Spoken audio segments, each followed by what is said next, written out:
Hello നമസ്കാരം. Set the goal PSC ക്ലാസ്സിൻ്റെ മറ്റൊരു വീഡിയോ ക്ലാസ്സിലേക്ക് എല്ലാവർക്കും എൻ്റെ ഹൃദ്യമായ സ്വാഗതം. നമ്മളിന്ന് പഠിക്കാൻ പോകുന്നത് ജനുവരി 1, 2, 3 തീയതികളിലെ കറണ്ട് അഫയേഴ്സ് ആനുകാലികങ്ങളിൽ നിന്നുള്ള വളരെ പ്രധാനപ്പെട്ടതും കേരള PSCയിൽ ആവർത്തിച്ച് ചോദിക്കാൻ സാധ്യതയുള്ളതുമായ ചോദ്യങ്ങളാണ്. നിങ്ങൾക്കിത് തീർച്ചയായിട്ടും ഉപകാരപ്പെടുമെന്ന് ഞാൻ വിശ്വസിക്കുന്നു. അപ്പോൾ കൂടുതലായിട്ടൊന്നും പറയുന്നില്ല. ചാനൽ സബ്സ്ക്രൈബ് ചെയ്യുക, അതേപോലെ ലൈക്കും കമൻറ്റും ഷെയറും പ്രതീക്ഷിക്കുന്നു. ക്ലാസ്സിലേക്ക് കടക്കാം. ഒന്നാമത്തെ ചോദ്യം, ഈ 2023-24 കേന്ദ്ര ആഭ്യന്തര മന്ത്രാലയത്തിൻ്റെ വാർഷിക റിപ്പോർട്ട് പ്രകാരം ഇന്ത്യയിൽ നിന്നും പുറത്താക്കപ്പെട്ട അല്ലെങ്കിൽ ഇന്ത്യയിൽ നിന്നും നാട് കടത്തിയ വിദേശികൾ എത്ര വിദേശികളെയാണ് നാട് കടത്തിയത് എന്നുള്ളതാണ് ചോദ്യം. എത്ര പേരെയാണ്? 2331 വിദേശികളെയാണ് ഇന്ത്യ നാട് കടത്തിയത്. അതായത് 2023-24 കേന്ദ്ര ആഭ്യന്തര മന്ത്രാലയത്തിന്റെ വാർഷിക റിപ്പോർട്ട് പ്രകാരമാണ്. ഏത് വർഷം? 23-24 കാലയളവിൽ. അതിൽ ഏറ്റവും കൂടുതൽ നാട് കടത്തപ്പെട്ട പൗരന്മാർ ഏത് രാജ്യത്തെ ആണ് എന്ന് ചോദിച്ചാൽ നൈജീരിയക്കാരായിരുന്നു. 1470 പേർ നൈജീരിയക്കാരും 411 പേർ ബംഗ്ലാദേശിൽ നിന്നുള്ളവരും അതുപോലെ 78 പേർ ഉഗാണ്ടയിൽ നിന്നുള്ളവരുമായിരുന്നു. അപ്പോൾ 2023-24 ഇന്ത്യയുടെ കേന്ദ്ര ആഭ്യന്തര മന്ത്രാലയത്തിൻ്റെ റിപ്പോർട്ട് പ്രകാരമാണ്. അപ്പോൾ ഏതൊക്കെയാണ് പഠിച്ചിരിക്കേണ്ടത്? 2331 വിദേശികളെ നാടുകടത്തി. ഇതിൽ ഏറ്റവും കൂടുതൽ പേരുണ്ടായിരുന്നത് എവിടെ നിന്നുള്ളതാണ്? നൈജീരിയക്കാരായിരുന്നു. 1470 നൈജീരിയക്കാരെയാണ് നമ്മൾ നാടുകടത്തിയത്. അതുപോലെ 411 ബംഗ്ലാദേശികളെ നാടുകടത്തി. അതേപോലെ 78 ഉഗാണ്ടൻ പൗരന്മാരെയും നാടുകടത്തുകയുണ്ടായി. അപ്പോൾ ഇതാണ് ഇതുമായിട്ട് ബന്ധപ്പെട്ട് അറിഞ്ഞിരിക്കേണ്ട പ്രധാനപ്പെട്ട കാര്യങ്ങൾ. അതേപോലെ ഇന്ത്യ ഈ അടുത്തിടെ വിക്ഷേപിച്ച ഇന്ത്യയുടെ ISRO വിക്ഷേപിച്ചൊരു വാഹനമാണ് PSLV C60 അഥവാ സ്പാഡക്സ് എന്ന് പറയുന്നത്. അത് ഈ ദൗത്യത്തിന്റെ പോയം 4 മൊഡ്യൂൾ ഏത് തീയതിയിലാണ് വിക്ഷേപിച്ചത് എന്നുള്ളതാണ് ചോദ്യം. എന്താണ്? ISROയുടെ PSLV C60 അഥവാ സ്പാഡക്സ് ദൗത്യത്തിന്റെ പോയം 4 മൊഡ്യൂൾ വിക്ഷേപിച്ച തീയതി എന്നാണ് എന്നുള്ളതാണ് ചോദ്യം. അപ്പോൾ ഇങ്ങനെ തീയതി വെച്ചുള്ള ചോദ്യങ്ങളൊക്കെ കേരള PSC പരീക്ഷയിൽ ചോദിക്കുന്നുണ്ട്. എന്നാണ്? 30/12/2024. അത് കഴിഞ്ഞ വർഷം 2024 അവസാനത്തെ തീയതിയല്ല, തൊട്ടു മുമ്പുള്ള തീയതി. അതായത് 30/12/2024 ഈ പോയം 4 മൊഡ്യൂൾ വിക്ഷേപിച്ചത്. എന്നാൽ ഈ സ്പാഡക്സ് അഥവാ PSLV C60യുടെ വിക്ഷേപണത്തിന്റെ പ്രധാനപ്പെട്ട ലക്ഷ്യം എന്താണെന്ന് കൂടി നമ്മളൊന്ന് മനസ്സിലാക്കിയിരിക്കണം. കാരണം അങ്ങനെയും ചോദിക്കാം. എങ്ങനെയാണ്? താഴ്ന്ന ഭൂമിയുടെ ഭ്രമണപഥത്തിൽ SDX-01 എന്നറിയപ്പെടുന്ന ചേസറും SDX-02 എന്നറിയപ്പെടുന്ന ടാർഗറ്റും എന്നീ 2 ചെറിയ ബഹിരാകാശ വാഹനങ്ങൾക്കായി ഡോക്കിംഗ് സാങ്കേതിക വിദ്യ വികസിപ്പിക്കുക എന്നതാണ് സ്പാഡക്സിന്റെ പ്രാഥമിക ലക്ഷ്യമായിട്ട് പറയുന്നത്. അപ്പോൾ സ്പാഡക്സ് എന്ന അഥവാ PSLV C60യുടെ വിക്ഷേപണത്തിന്റെ പ്രധാനപ്പെട്ട ലക്ഷ്യമായിട്ട് ഇവർ കരുതുന്നത് എന്താണ്?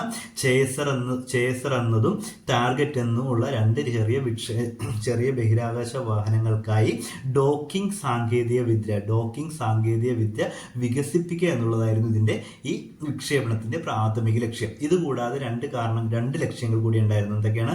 വൈദ്യുതി ശക്തി കൈമാറ്റം പരീക്ഷിക്കലും അതുപോലെ ബഹിരാകാശ വാഹന നിയന്ത്രണം പ്രദർശിപ്പിക്കലും ഈ ദൗത്യത്തിന്റെ പ്രധാനപ്പെട്ട ലക്ഷ്യങ്ങളിൽ പെടുന്നതാണ്. അപ്പോൾ ഏറ്റവും പ്രധാനപ്പെട്ട ലക്ഷ്യം എന്ന് പറയുന്നത് താഴ്ന്ന ഭൂമിയുടെ ഭ്രമണപഥത്തിൽ ചേസർ അതുപോലെ തന്നെ ടാർഗറ്റ് എന്നീ 2 ചെറിയ ബഹിരാകാശ വാഹനങ്ങൾക്കായി ഡോക്കിംഗ് സാങ്കേതിക വിദ്യ വികസിപ്പിക്കുക എന്നുള്ളതായിരുന്നു പ്രഥമ ലക്ഷ്യം. അതേപോലെ വൈദ്യുത ശക്തി കൈമാറ്റം പരീക്ഷിക്കലും ബഹിരാകാശ വാഹന നിയന്ത്രണം പ്രദർശിപ്പിക്കലും ഈ വിക്ഷേപണത്തിന്റെ പ്രഥമ ലക്ഷ്യമാണ്. അപ്പോൾ എന്നാണ് ഈ പോയം 4 മൊഡ്യൂൾ വിക്ഷേപിച്ചത്? 30/12/2024. അതായത് 2024 ഡിസംബർ മാസം 30-ാം തീയതിയാണ് ഇതിന്റെ വിക്ഷേപണം നടന്നത്. ഇനി അടുത്ത ചോദ്യത്തിലേക്ക് കടക്കാം. നമുക്ക് അറിയാം, സന്തോഷ് ട്രോഫി ആയിട്ട് ബന്ധപ്പെട്ട ചോദ്യങ്ങൾ പലപ്പോഴും ചോദിച്ചിട്ടുണ്ട്. അപ്പോൾ നമുക്ക് പഠിച്ചിരിക്കേണ്ട 2024 നടന്ന സന്തോഷ് ട്രോഫി എത്രാമത്തെ മത്സരം അല്ലെങ്കിൽ എത്രാമത്തെ പതിപ്പായിരുന്നു എന്നുള്ളതാണ്. 78ാമത്തെ പതിപ്പായിരുന്നു. അപ്പോൾ 2024 നടന്ന സന്തോഷ് ട്രോഫി ചാമ്പ്യൻഷിപ്പ് 78ാമത്തെ ചാമ്പ്യൻഷിപ്പ് ആയിരുന്നു. ഈ ചാമ്പ്യൻഷിപ്പിൽ ജേതാവായത് പശ്ചിമ ബംഗാളാണ്. അപ്പോൾ പശ്ചിമ ബംഗാൾ കേരളത്തെയാണ് തോൽപ്പിച്ചത്. അപ്പോൾ 2024 നടന്ന സന്തോഷ് ട്രോഫിയുടെ 78-ാം പതിപ്പിൽ വിജയികൾ എന്ന് പറയുന്നത് പശ്ചിമ ബംഗാളായിരുന്നു. പശ്ചിമ ബംഗാൾ ആരെയാണ് തോൽപ്പിച്ചത്? നമ്മുടെ കേരളത്തെയാണ് തോൽപ്പിച്ചത്. എത്ര ഗോളിന്? 1 ഗോളിന്. അതായത് സാധാരണ ടൈം കഴിഞ്ഞിട്ട് വരുന്ന എക്സ്ട്രാ ടൈമിന്റെ 4-ാം മിനിറ്റിലാണ് പശ്ചിമ ബംഗാളിന്റെ റോബി ഹാൻസ്ദ എന്ന കളിക്കാരന്റെ ഗോളോട് കൂടിയാണ് പശ്ചിമ ബംഗാൾ വിജയിക്കുന്നത്. അപ്പോൾ എക്സ്ട്രാ ടൈമിലെ ഗോളോട് കൂടിയാണ് പശ്ചിമ ബംഗാൾ വിജയിക്കുന്നത്. പശ്ചിമ ബംഗാളിന്റെ 33-ാമത്തെ സന്തോഷ് ട്രോഫി കിരീടം എന്ന സവിശേഷത അല്ലെങ്കിൽ റെക്കോർഡ് കൂടി ഇതിലൂടെ അവർ നേടിയെടുത്തു. അപ്പോൾ 2024 സന്തോഷ് ട്രോഫി കിരീട ജേതാക്കൾ ആരെന്ന് ചോദിച്ചാൽ ആരാണ്? പശ്ചിമ ബംഗാളാണ്. എത്രാമത്തെ സന്തോഷ് ട്രോഫി ചാമ്പ്യൻഷിപ്പാണ് നടന്നത്? 78-ാമത്. അതേപോലെ പശ്ചിമ ബംഗാൾ ആരെയാണ് തോൽപ്പിച്ച് കിരീടം നേടിയത്? കേരളത്തെയാണ്. എത്ര ഗോളിന്? 1 ഗോളിന്. അത് എക്സ്ട്രാ ടൈമിൽ നേടിയ ഗോളാണ്. ഗോൾ നേടിയത് റോബി ഹാൻസ്ദ എന്ന കളിക്കാരനാണ്. അതുപോലെ പശ്ചിമ ബംഗാളിന് 33-ാമത്തെ സന്തോഷ് ട്രോഫി കിരീടം കൂടിയാണ്. അതേപോലെ നമുക്കറിയാം രാജ്യത്തിൻ്റെ പല ഭാഗത്തും പുതുവത്സരമാണെങ്കിലും ക്രിസ്മസ് ആണെങ്കിലും ആഘോഷിക്കുന്ന പല ഡേറ്റുകളിലാണ്. അതുപോലെ ഈ 2025 പുതുവത്സരത്തെ ആദ്യമായിട്ട് സ്വീകരിച്ച അല്ലെങ്കിൽ ആഘോഷിച്ച ഏത് രാജ്യമാണെന്ന് വെച്ചാൽ കിരിബാത്തി ദ്വീപാണ്. അപ്പോൾ 2025 പുതുവർഷത്തെ ആദ്യമായിട്ട് എതിരേറ്റത് അല്ലെങ്കിൽ വരവേറ്റത് ആരാണ്?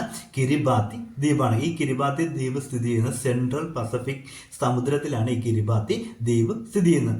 അതേപോലെ അങ്ങനെ പഠിക്കുമ്പോൾ നമ്മൾ ആദ്യമായിട്ട് സ്വീകരിക്കുന്ന പറയുമ്പോൾ എന്തായാലും അവസാനമായിട്ട് സ്വീകരിക്കുന്നവരും ഉണ്ടാവും. അതായത് അവസാനമായിട്ട് പുതുവത്സരത്തെ വരവേറ്റത് ആരാണെന്ന് ചോദിച്ചാൽ ബേക്കർ ദ്വീപും ഹൗലാൻഡ് ദ്വീപുമാണ്. അതായത് യു എസിലെ ജനവാസമില്ലാത്ത ഒരു പ്രദേശം, 2 ദ്വീപുകളാണ്. ഇതൊക്കെയാണ് ബേക്കർ ദ്വീപും ഹൗലാൻഡ് ദ്വീപും.